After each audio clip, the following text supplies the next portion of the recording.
Thank you very much, sir. Are there any other public comments? Oh, yes, sir. Just state your name, please. Hi, good afternoon. Carl Potak from Ralston Heights. Thank you for this great hearing today. So many people have provided some excellent commentary on what we need to do to reform Long Island. I am one of the millennials here today and happy to be reporting to you guys. Also, I appreciate your recognition from the audience earlier, Carius Legis. What's occurring in Long Island right now? We have record-level congestion on our highways. We don't have enough jobs on Long Island to keep our youth here. Millennials, they're leaving Long Island at an alarming pace. Rent is obviously too high for most millennials to want to stay in Long Island over New York City because it's more desirable. And millennials are unable to buy houses on Long Island due to high property taxes, high taxes in desirable neighborhoods and school districts where they might want to raise a family one day. And they also have the forced added expense of needing a car, paying for car insurance, gas, maintenance, tire replacements because we have crummy roads and bridges and all that stuff. So, there's a great added expense right there. There's also 64% of residents between 18 and 34 said that they plan to leave here in the next 5 years, according to a survey published by the Rock Foundation, who was speaking earlier. And we have a systemic problem here that involves not enough transportation, housing, jobs, and taxes that are just way too high. The taxes are a difficult piece to really remedy, as Jeff Guillot spoke earlier about, because that is an issue that involves layering of government and all the different municipalities having the same services that are offered multiple times, and this is one of the reasons why our taxes are so high.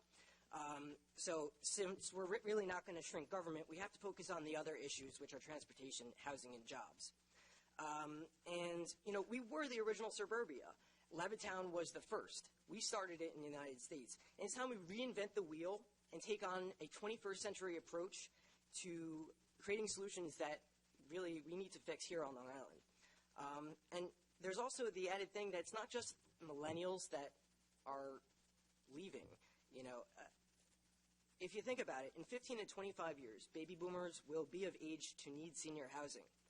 The houses will exit. The houses they will exit either will be renovated or torn down, but there will be an excess of available homes too. So we also have to think about that. Our property values, our tax assessment system, it's going to have to change. We're going to have to change with the times because we have an antiquated system altogether, and we need to think of a 21st century approach on all levels. So what do we need? We need housing, transportation, jobs, affordability, desirability, and desirability here too. Now we have some great things that Nassau County has to offer, wonderful parks, recreation, but unfortunately it's very difficult for people to get everywhere. There's obviously not enough there's not enough housing for young people here. And so that's why I want to talk about mixed-use housing, because I think it's really important, mixed-use housing. With mixed-use housing, we can have underground and above-ground parking garages.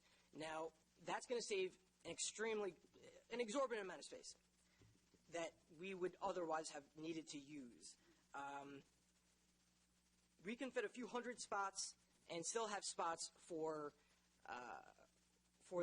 public parking as well. So we can have resident parking, we can have public parking, and how can we define mixed-use housing? We can have multiple ground floor stores with an entrance and exit for the underground parking, for reserved spots, as I said, for residents and the public.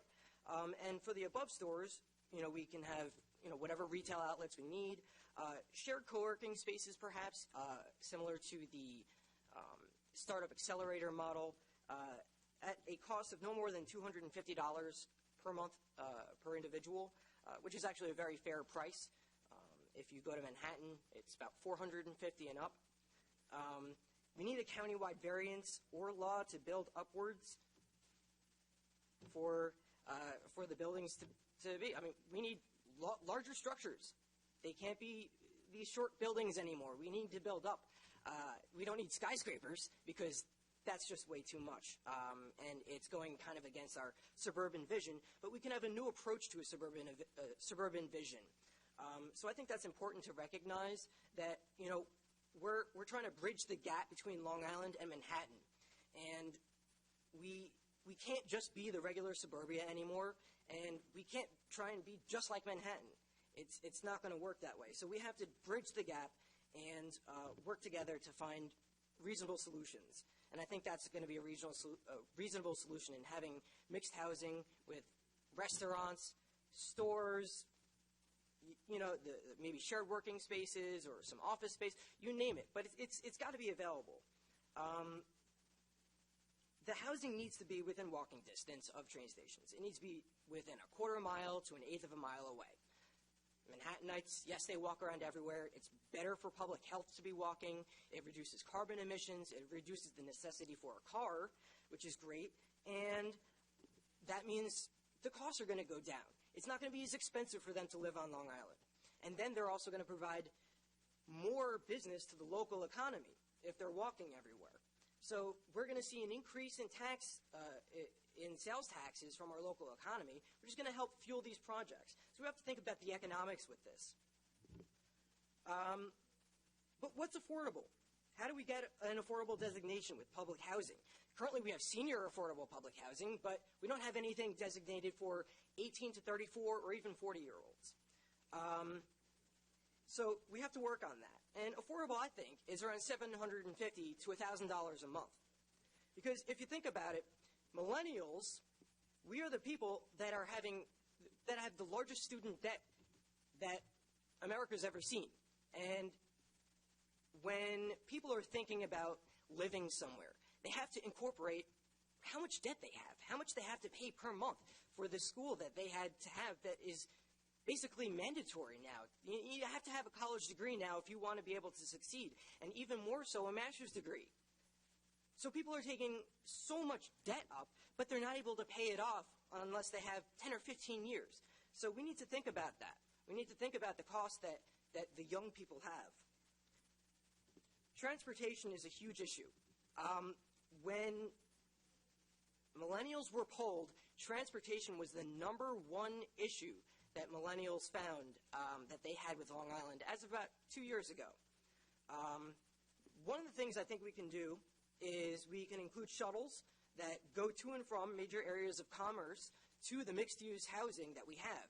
So if we set up mixed-use housing in lots of different areas all around Long Island, we're going to have, it'll be similar to a bus system, but it'll be direct.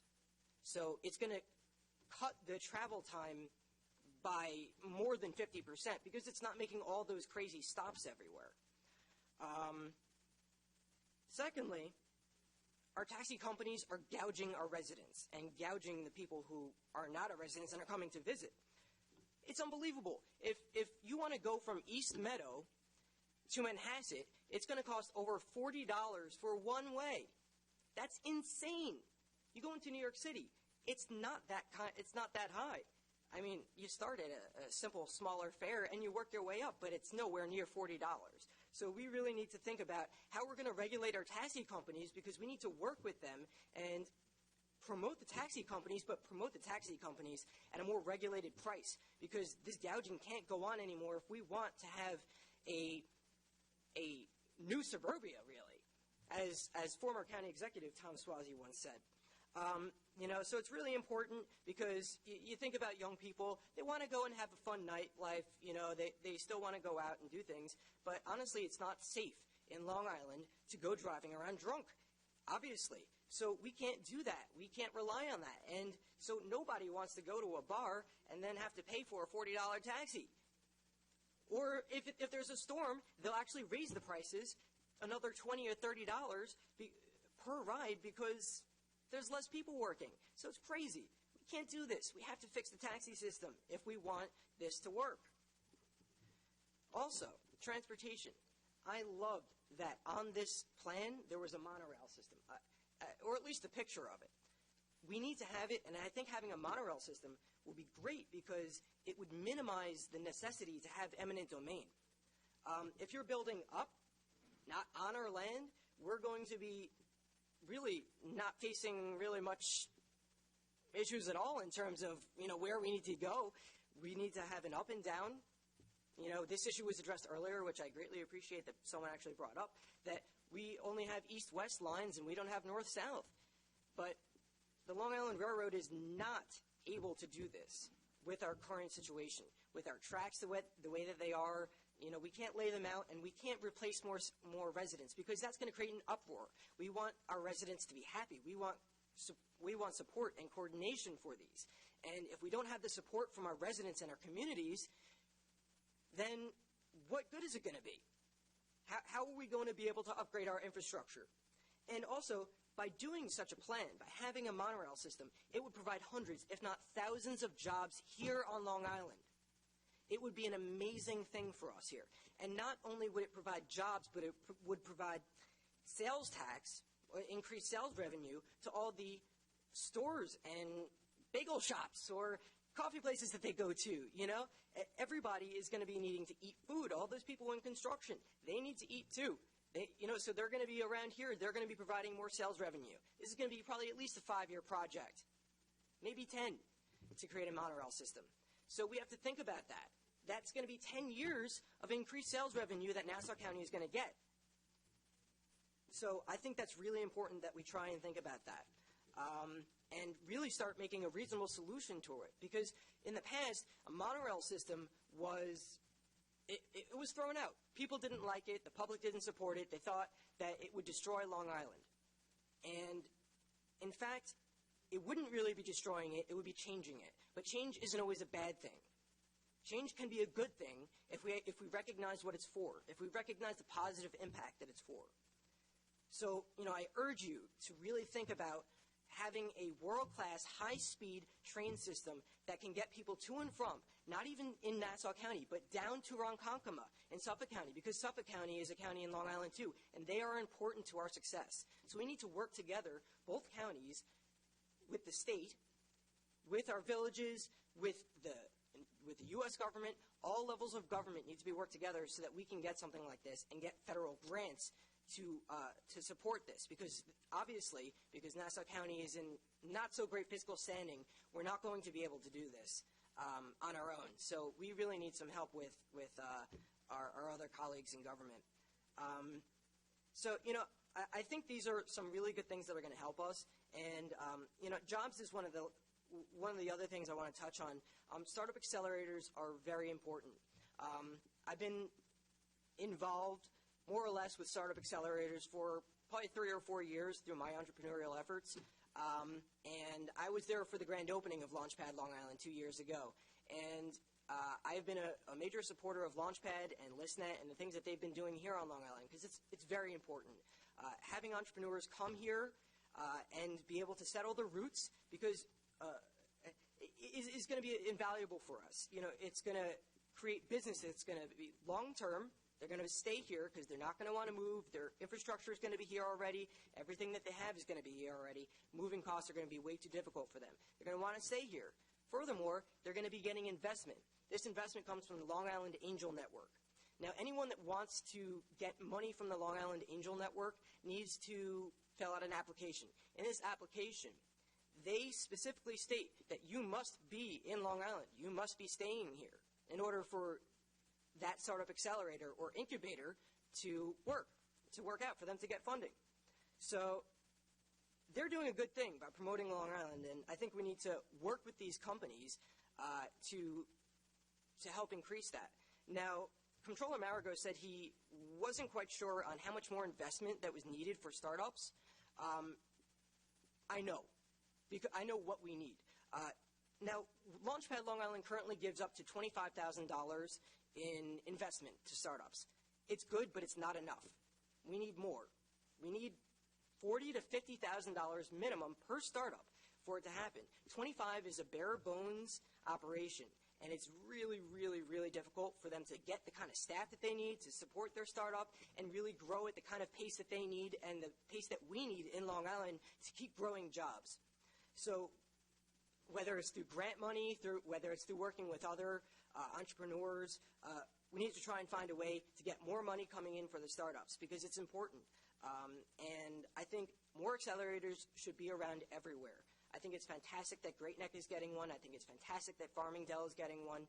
I love that we have one here in Mineola, so close to the train station. We need to continue this, and we need to market it, because if people don't know about it, You know, it's like having a banner with a cloth over it. Nobody can see. Nobody knows it's here.